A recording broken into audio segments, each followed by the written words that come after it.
Lillian came home from work wearing a faint smile, the kind that hides more than it reveals. She took off her shoes and placed them neatly in the corner before walking straight to the bathroom. She spent nearly 40 minutes there, carefully getting ready. Daniel was in the kitchen, putting the finishing touches on dinner.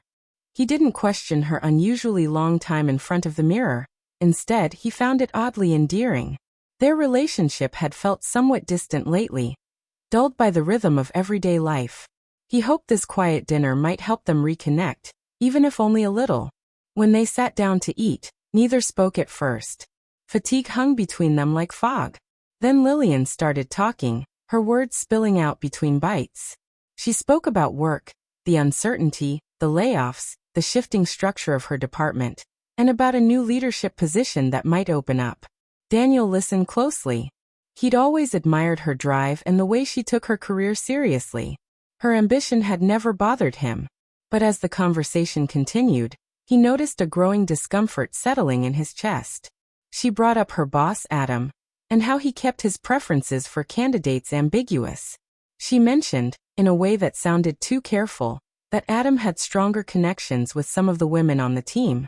Daniel wasn't sure where she was going with this, but he kept listening, his unease quietly intensifying.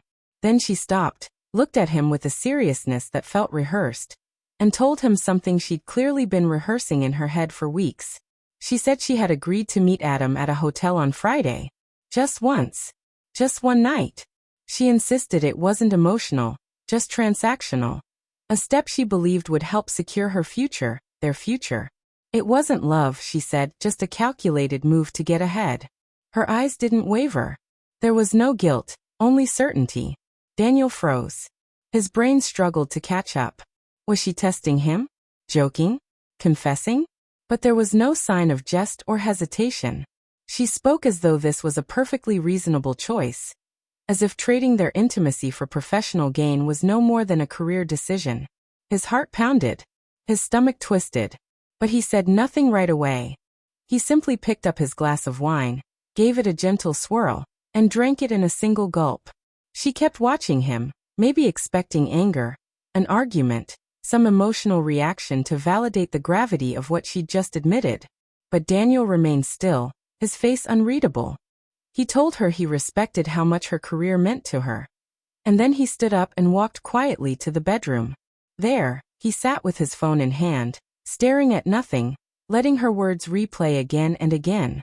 The meal remained on the table, untouched, slowly cooling. The apartment smelled of garlic and roasted vegetables, but neither of them cared anymore. Later, Lillian washed off her makeup in the bathroom mirror, looking lighter, as though she had finally unburdened herself.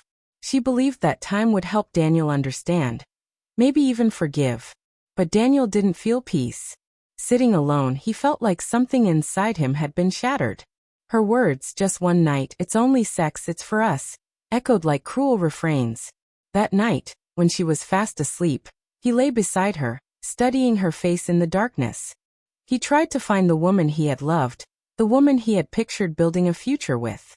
But all he saw now was someone who could cross a sacred boundary with no remorse. She had turned their trust into a transaction.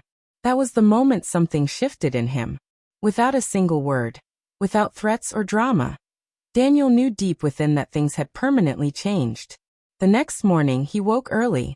He made her coffee as usual and left it waiting on the table. His expression was calm, too calm, like someone who had stopped feeling shock and had reached quiet clarity. He left for work without saying much. But inside something had solidified. Not anger, not heartbreak, just a quiet realization about what he needed, what he deserved, and what he could no longer allow in his life. Some betrayals don't need shouting. Their weight is obvious in how absurd they are. Lillian's choice had screamed louder than any fight could. A few days later, while she was in the shower, Daniel retrieved her handbag from the bed. With steady hands, he slid a tiny listening device into a hidden seam inside the side pocket. A small, nearly invisible microphone that connected to an app on his phone. He tested it, made sure it worked flawlessly, and then returned the bag to its place just as she had left it.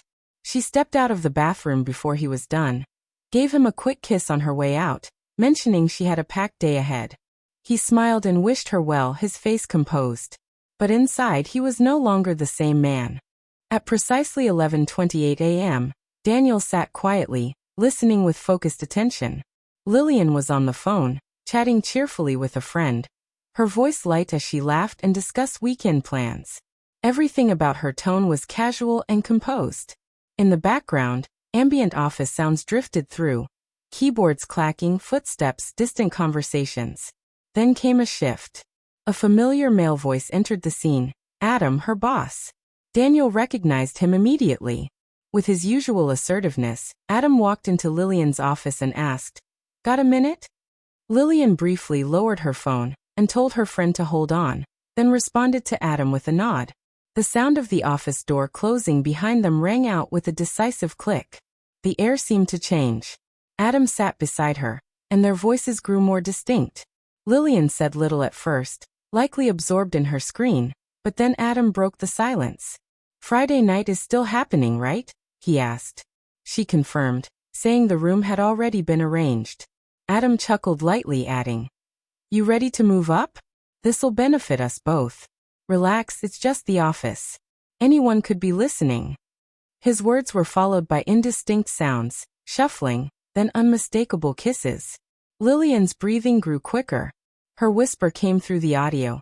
"Just kisses, nothing more. If someone hears us, this gets messy." Adam's response was lighthearted. "I'm just celebrating a little early." More kisses followed. Then the scrape of a chair, and Adam assured her once again the promotion was a certainty before leaving the room. Daniel sat motionless, absorbing everything. The hidden microphone he had planted in her bag had picked up the entire exchange.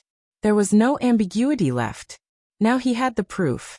His plan was already underway, but this moment called for a few strategic adjustments. Taking a deep breath, he dialed a number he had saved days ago, one he'd found on Lillian's phone. It belonged to Adam's wife. The voice that answered was cool and guarded. "Hello." Daniel introduced himself and asked her to listen carefully. What he had to say involved both of their spouses. A pause followed, but she didn't hang up. He proceeded. He explained the suspicious changes he'd noticed in Lillian's behavior, and that he had recently confirmed an upcoming secret meeting between her and Adam. He told her about the hidden microphone, and that he had just listened to their intimate exchange at the office. He made it clear. This wasn't speculation, it was fact. "I have the audio," he said. "I'll send it, but not now. I need you to catch them yourself. See it with your own eyes." There was silence, and then Adam's wife, Vanessa, spoke with sudden fury. "Yes. I'll be there." "Where?" Daniel told her. "Monarch Hotel, room 1407. 8 p.m. Friday night." The room was reserved under Lillian's name. Vanessa didn't hesitate. "I'll record everything. I'll destroy that cheating bastard and that manipulative witch. You can count on me." He quickly texted her all the details, recordings, reservation info, directions. Every piece. That Friday evening, Lillian got ready for what she claimed was an exclusive executive event. She insisted it was better if she went alone. Daniel helped her into her car, complimented her, and wished her a lovely evening. His calm demeanor gave nothing away. She left without suspicion. The moment she drove off, Daniel activated the live audio feed from the hidden microphone. He listened as she arrived at the Monarch Hotel, spoke briefly to the receptionist, then entered the elevator.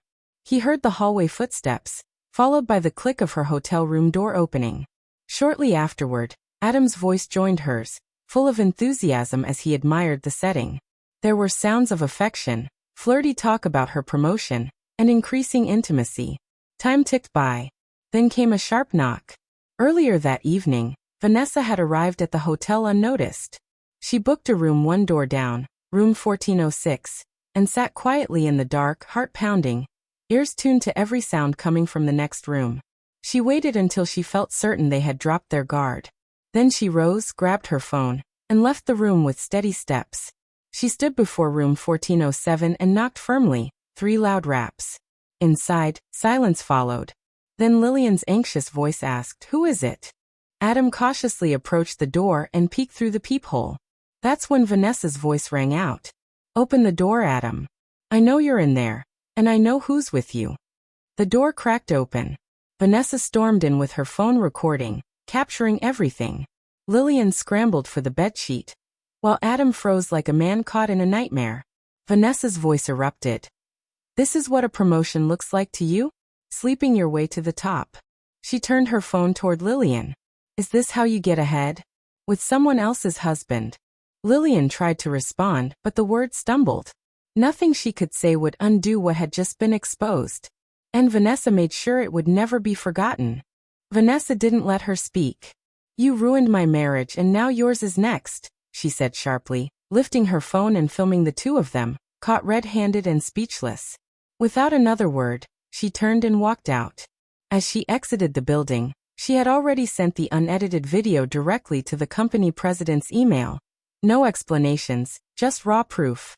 Minutes later, Daniel received a simple message from Vanessa: "Mission accomplished." Daniel removed his headphones, closed the app, and sat in silence. The plan he had executed with such precision was complete. The truth was now exposed, and it was time for the next step. In the days leading up to that night, Daniel had prepared carefully. While Lillian chatted about false meetings and business dinners, he worked behind the scenes. He had already hired a divorce lawyer, shared recordings and other evidence, and ensured all legal documents were drafted and ready. Their shared finances had been reviewed, accounts split, and a new personal account opened solely in his name. Everything was in place. When Vanessa sent the message, Daniel took a steady breath and acted. He logged into their joint accounts, moved the entire balance into his personal one, and canceled Lillian's cards. He also changed the code to their home smart lock. The house was no longer hers. He gathered her belongings, clothes, shoes, and essentials, and placed them in the garage. The signed divorce papers were slipped into an envelope, ready for delivery. At around 11 p.m., Lillian arrived at the door, unaware of what had transpired. She entered the code, but it didn't work. She tried again, more urgently, then knocked and called out for Daniel. He responded from inside, calm but cold. "Your divorce papers are here. Your things are in the garage. Take them and go." He slid the envelope under the door. She picked it up and read the documents, his signature already there. It hit her instantly. This wasn't a reaction. This had been prepared. Trying to reason, she called out, "Daniel, I did this for us, for our future. It was a chance I had to take." He answered with no emotion. "You did it for yourself. And now you're facing the cost." She stood motionless, overwhelmed. Tears welled in her eyes, her chest tightened, but eventually she walked to the garage, gathered her things, and drove off. Not knowing where else to turn, she went back to the hotel, hoping Adam might help. When she knocked, Adam opened the door slowly. He sat on the edge of the bed, pale and holding his phone. She stepped inside, voice shaking. "Did they see the video?" Adam didn't answer right away. Then he looked at her and said, "The CEO called. We're both fired." She sat down beside him, numb. "What now? What do we do?" Adam gave a bitter laugh. "There is no we, Lillian. I'll sort out my life. As for you, it'd be best if I never saw you again. You've brought nothing but chaos." She pleaded, "Can I stay here tonight?" He didn't hesitate. "No. Get out." She picked up her bags once again and walked out, directionless. One of her friends, feeling sorry for her, agreed to let her crash for a while. That night, she lay on a mattress on the floor, listening to voice messages from family and friends, filled with disappointment and judgment. The scandal had already begun to ripple through their company's halls. It didn't stay private for long. Adam's marriage didn't survive. Vanessa filed for divorce, detailing everything in court, making sure there was no possibility of reconciliation. Lillian and Daniel's divorce was finalized too. She left with nothing. Videos, screenshots, and rumors spread rapidly across workplace chat groups and forums. Their reputations crumbled. Neither of them found new jobs quickly.